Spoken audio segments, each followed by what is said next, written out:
السلام عليكم ورحمة الله وبركاته ورقيارته سودو هذا ومركلة يا برنامج كله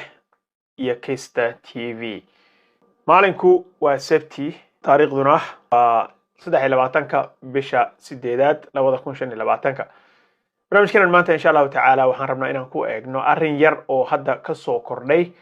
أريمها دتك سوغلوتيغا دالكن مريكنكا كعصب waxa ay soo saareen maalinta ka dambayso waxaad moodaa maamulka madaxweyne Trump iyo asxaabtiisa inay soo saarayaan sharciyo cusub oo adag oo hadba jeer kale ka sii ridayo arrimaha dadka soo galootiga ah hase yeeshee waxaan isku daynaa insha Allah taala inaan soo gudbino waxyaabaha dadka faa'iidada u leh oo aan cabsida ahayn waana ka boodnaa badanaa waxyaabaha maartay dadka niyad jabinayo dadka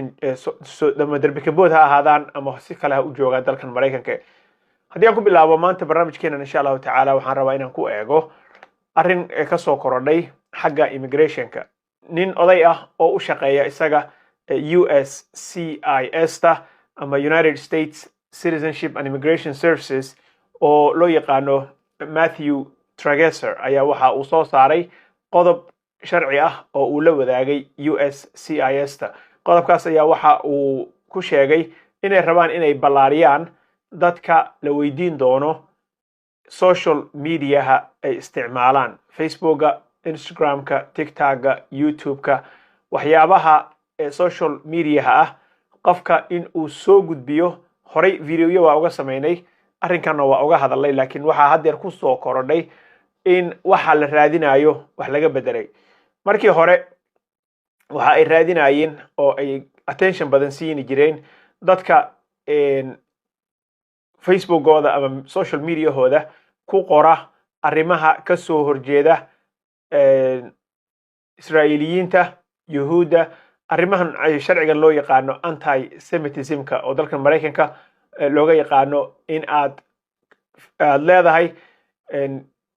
artay views ka soo horjeeda Yahuuda ha ahaatee hadda waxa lagu soo kordhiyay arrin ah anti-American wax la yiraahdo oo ah in aad Facebookaaga ama YouTubekaaga waxaaga aad ku qorto arrimo ka soo horjeeda dalkan Mareykanka oo ah mid aad ka raadsanayso immigration benefits inaad ka hesho oo aad ka qaadatid sharci ama I-94 ha ahaado oo asayli ahaatid ama qof I-94 haystay oo green card raba inuu qaato or permanent residency raadinayo aad ahaatid ama qof green card haysto oo raba inuu immigrationka uu ka qaato shahaadada dhalashada oo dalkan Mareykanka ah uu ka qaato ninka odayga ayaa waxa uu soo qoray hadal cajiib ah ma rabno dhahay in aan siino dadka yasa oo nacab oo ka soo horjeeda waxa ay u taagan tahay dalkan Mareykanka in aan siino faa'iidada soo galootiga oo I-94 ka oo green card ka ama dhalashada ah marka qofka ka soo horjeeda aragtiyada dalkan Mareykanka oo muujiya kuna qora social media-hiisa waxaan u sheegaynaa buu yiri in aysan wax sharciya dalkan Mareykanka aan looga ogolayn waana waxyaabaha ay baari rabaan qof kasta oo haddeer waxay sheegeen application buuxsanayo in uu soo raaciyo social media handleskiisa Facebookaaga, TikTokaaga, YouTubekaaga iyo Instagramkaaga iyo ata Snapchatkaaga waxay fiirinayaan in aad ku faafiso waxyaabo ka soo horjeeda in dalkan aad u gafto oo aad maaragtay ka mid noqoto dadka maaragtay habeen habaaro Mareykanka oo gaar la ku rido gaalo waaye waxaan dadka akhriya waa la ogaan doonaa baa la yiri in waxaana loo diidi doonaa oo ay saameyn weyn ku yeelan doontaa sharciga ay ka heli jireen dalkan Mareykanka so haddii aad rajo ka qabto in aad apply garayso any of these benefits social media waxa aad ku qortid waxyaabaha aad ku maaragtay ku faafisid sida videoyada aad samaysid comments-ka aad qorto hatta sharcigan markii la soo saarayay anti-Semitism-ka ah oo dadka ka soo horjeeda Israa'iiliyiinta oo sharcigan hore loo isticmaali jiray markii horeba waxa aad iyo aad ugu nuxnuuxsaday haweeneyda qaabilsan iyada homeland security-ga Kristi Noem ayaa waxay si saa'id ah maaragtay ugu tiiqtiiqsatay dadka ka soo horjeeda aragtiyada iyo viewska dadka reer Israel oo taageeradana u fidiya Hamas iyo maaragtay Falastiiniyiinta oo kale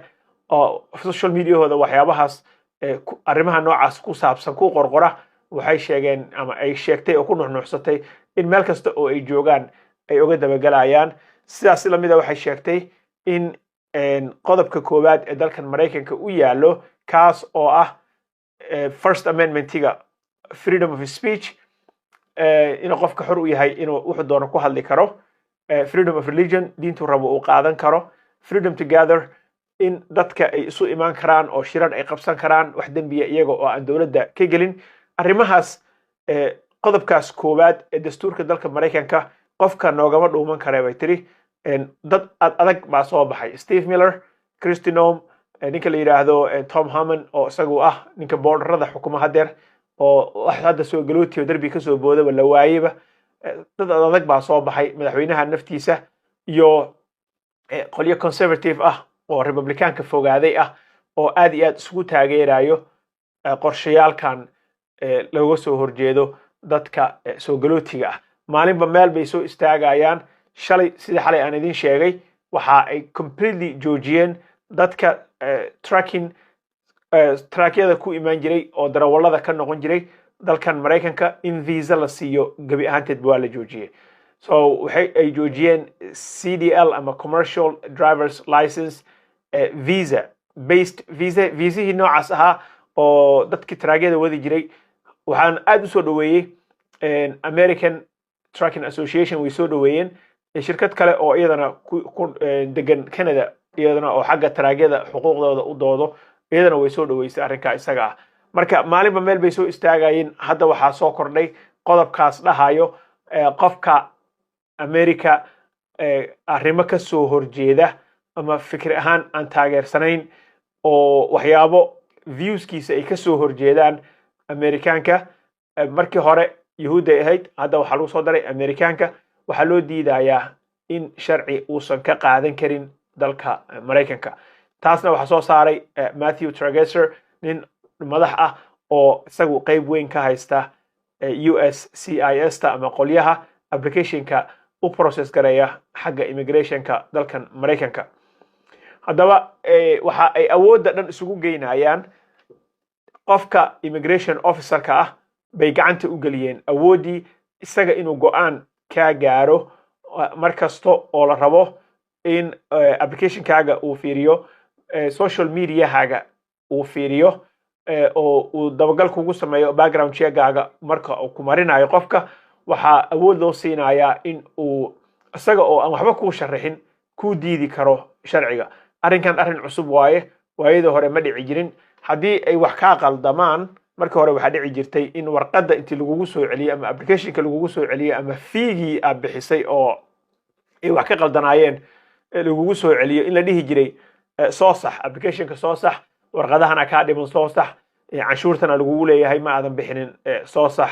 waxaan oo dhan waxay ahaan jirtay waxa jiri jiray second chance third chance fourth chance yaa la bixin jiray laakiin haddeer waxaad moodaa nimankan inay ka go'an tahay in ay soo jeensadeen oo ay ka go'an tahay in qofna aysan wax naxariisa u gelin awoodana gacanta loo geliyay qofka immigration officerka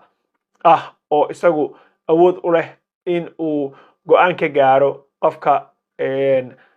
ama sharciga loo diido ama la siiyo haddii marka waxa soo baxday ayaan dhaweyto waataan video horena ka sameynay waxa soo baxday qofka darbiga ka soo booda qofka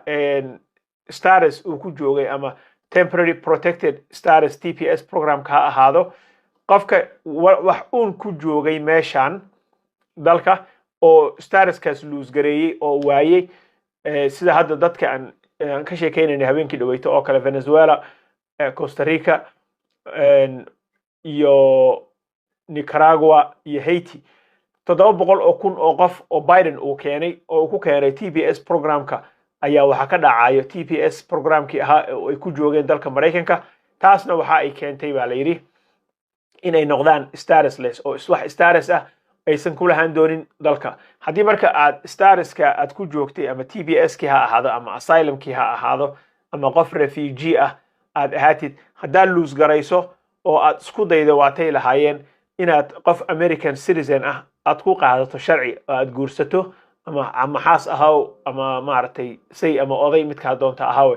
haddii aad isku daydo inaad sharci ku qaadato qof American ah arrinkan haddii officerka marka oo hadda saan idin sheegay awoodda ugu badan la siinayo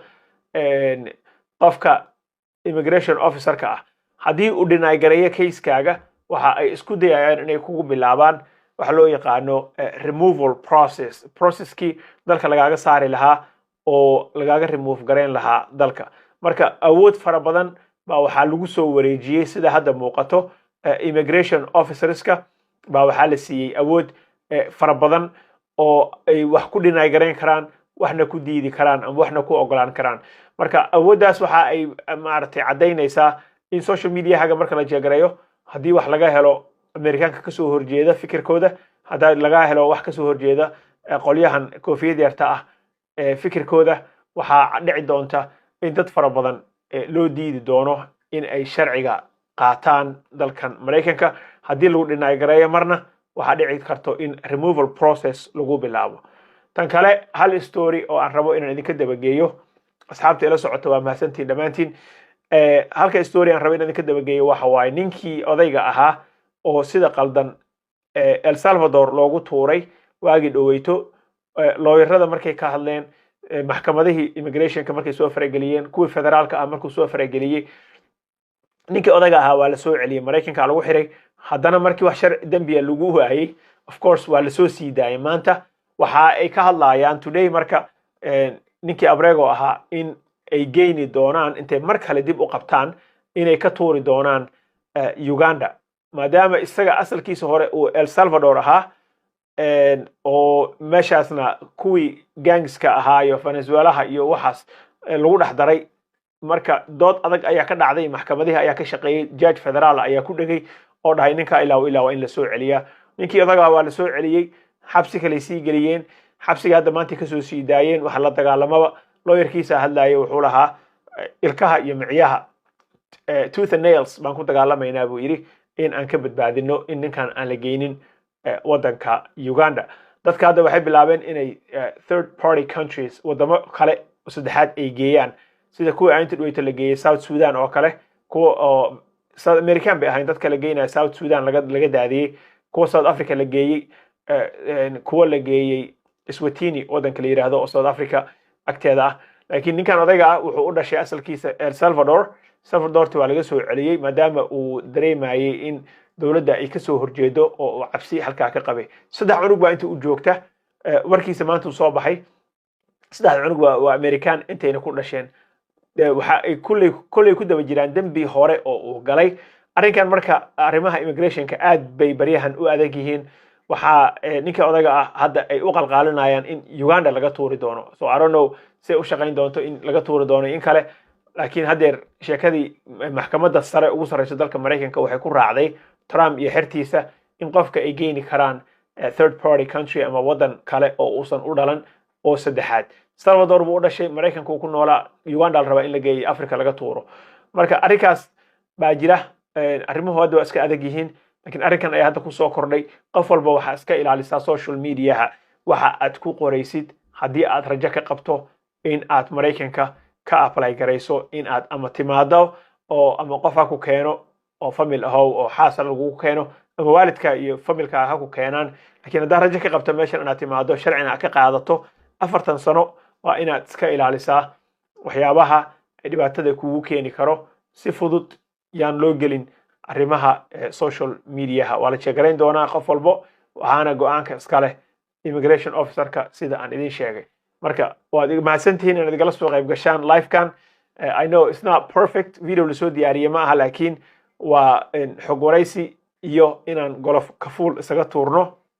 oo hadba wixii soo kordho aan iskula wadaagno meeshan haddaan nagu cusub tahay subscribe to the channel haddaa hore noola joogtay like and share insha Allah waa idinka mahad celinaya haddana waa idinka baxaya wassalaamu calaykum waraxmatullaahi wabarakaatuh waa inuu habeen dambe